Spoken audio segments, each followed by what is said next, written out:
Hello. So welcome in the lecture of epicycloid. So epicycloid is just familiar to cycloid as we have already drawn cycloid. So first of all I am giving you the definition of epicycloid. So what is epicycloid? Now by the means of this diagram I have to explain epicycloid. See, suppose there is a circular path and a circle is rolling over this circular path for one complete revolution. We take here one complete revolution. So a point on the circumference of rolling circle make a curve is called epicycloid. Okay, so this circle is called rolling circle and this circle is called directing circle. So in question they generally radius of rolling circle and radius of directing circle is given and we have to draw epicycloid. So some basic construction I have already drawn. This I am going to explain. First of all, we take a point O and by taking this center we draw at a radius 75 mm, that is radius of directing circle. Draw a circular path. No need to draw this completely. Okay. Now at this point we have to draw another circle. This is radius of rolling circle, that is 25 mm. So for construction point of view, from this center we join a line and then extend it and take radius r here, small r here, and draw a circle simply. Okay, so this is basic construction. And one more construction where it completes is 2 pi r, means one revolution. For that we calculate theta. This theta is equal to 360 into small r upon capital R, and if we calculate this we get this 120 degree. So we make an angle of 120 degree here, and here we ends our curve. So I am going to start. The construction is almost about same, that is of with cycloid. You can compare this construction with a cycloid. Now divide this circle into 12 equal parts as usually. You know the construction of dividing a circle into 12 equal parts. So that I am not showing here. I just complete 12 parts.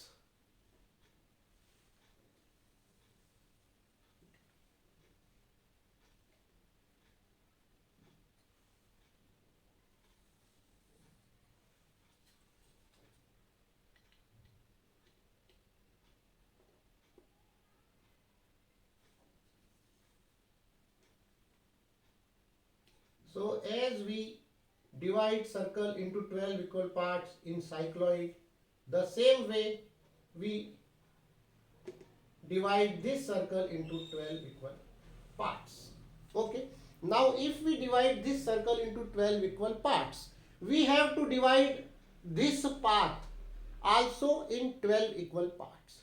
So we have angle 120 degree. So either we divide this 120 degree into 12 equal parts, that is 10 degree, and mark 10 degree points here. Otherwise another method is we divide this 120 degree into 4 equal parts, that is 30 degree, 60 degree, 90 degree and 120 degree, and then by trial and error method we can divide this into 3 equal parts. Okay, so whatever method you want to use you can use for dividing this curve path into 12 equal parts. So now we named here, this is 1, 2, 3, 4, 5, 6, 7, 8, 9, 10 and 11. And obviously this point is our point P. So this point is our point P dash. And this is the center of the circle, rolling circle. That point we marked as C. Just in cycloid, same in cycloid. Okay. Now next, in cycloid, if you know, this curved path is a straight line and all straight lines should drawn from these points, means parallel to this path. So parallel to this path we have to draw the curved path through 1, 2, 3, 4 and 5. First I have shown you the curved path through C. So see here, ki what is the path of center? See, this is the path of center. Taking OS center and radius equal to OC. Radius equal to OC and draw an arc parallel to this arc.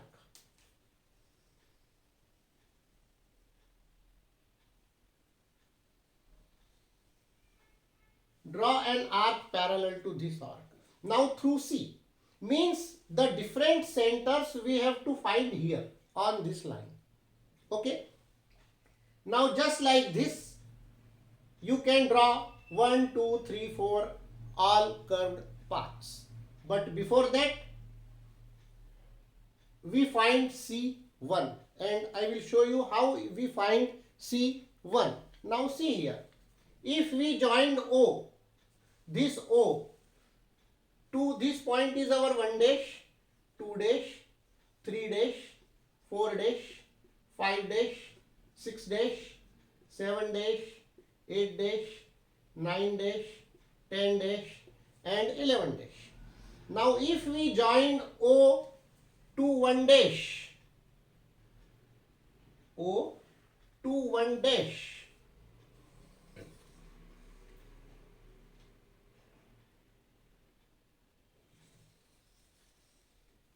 O to 1 dash and extend, see here, and extend. If we extend this line, this gives us a point C1. This gives us a point C1. Okay. Now by taking this distance, you can mark C2, C3, C4, C5, C6, C7, or you can extend these lines and get C1, C2, C3, C4, C5 here. Okay. I am going to directly mark C1, C2, C3, C4, C5. So this is give us C6. This gives us C5. This gives us C4, C3 and C2. Just like this, we get all centers. It is necessary C7, C8,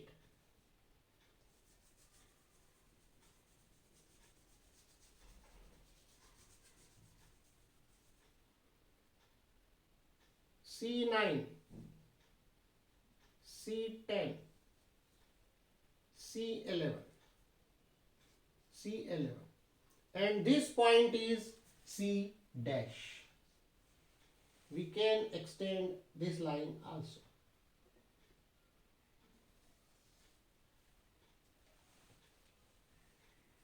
Okay.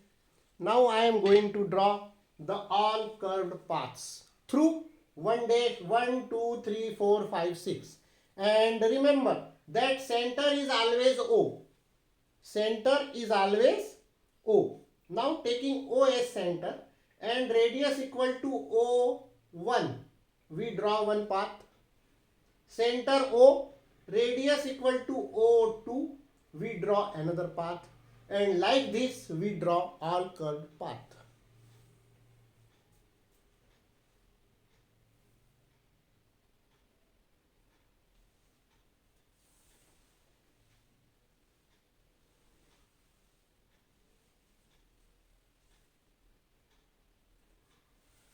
Taking O as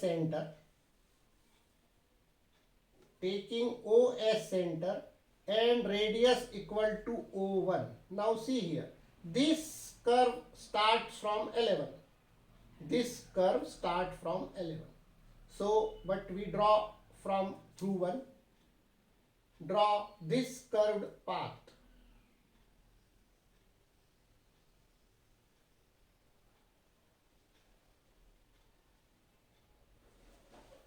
Okay. Next, center is O and radius equal to O2. Draw this curved path.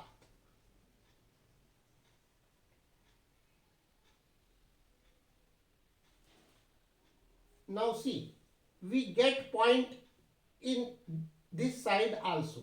So we have to draw this path, this side also. This side also. Okay. Now see, this is the curved path through C, and there is different path through 3 and 9. So remember this thing, that through 3 we have another curved path which is different from C, just little above C path. See here, the path through C and path through 3 and 9 is little different. So please taking care of this. Then through 4,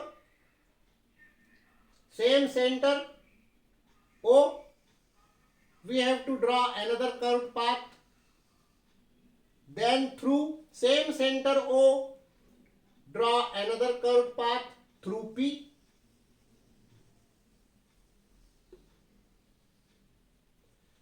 Through same center and through 6. This is our last path, curved path through 6. On this path we get our center point, that is 6. C6 and P6. So above 6 dash we have C6, and above this we have our point P6, as you know in cycloid. Okay. Now after drawing this curved path, now we have to mark the points. Now as you know in cycloid, the distance of C to P is always small r, that is 25 mm. The distance from C to P, so it will be maintained throughout the curve. So I am going to draw these last points. Now see carefully. First, from here I show you. Now see, the distance from C to P is small r, taking in your compass, and center C1 intersect one arc here. Center C2 intersect one arc here. Center C3 intersect one arc here. Now here taking care that don't intersect on this curve path, because this curve path is through center C, not through center, now not through 3. Now go forward. C4 is center and same radius. Radius is CP. Again I am taking CP. Now see, radius CP, center C4, and mark a point here. Then C5, then C6, C6 curve is like this. C7, C8, C9. Now again taking care. C9 is on this upper curve. C10 and lastly C11. C11. Okay. So I marked here clearly points. This is our first point. This is our second point. This is our third point. This is our fourth point. This is fifth, sixth, seventh, eighth, ninth, 10th, and lastly 11. This is 11, not here. This is here on 11. Okay. So we can give the name of these points P1, P2, P3, P4, P5, P6, P7, P8, P9, P10 like this. Now I am going to draw the final curve, that is epicycloid. Now see, either start from here or start from there. From anywhere you can start.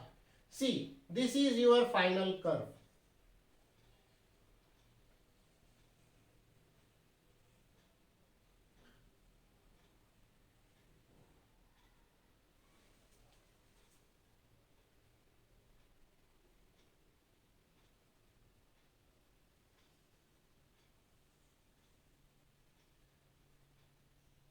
This is your final curve.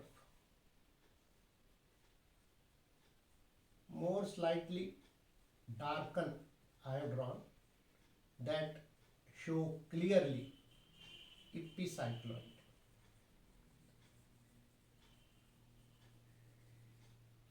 This is our epicycloid. So remember the definition of epicycloid, that is a rolling circle is rolls along the circumference of directing circle. Diameter of directing circle is given and diameter or radius of rolling circle is also given.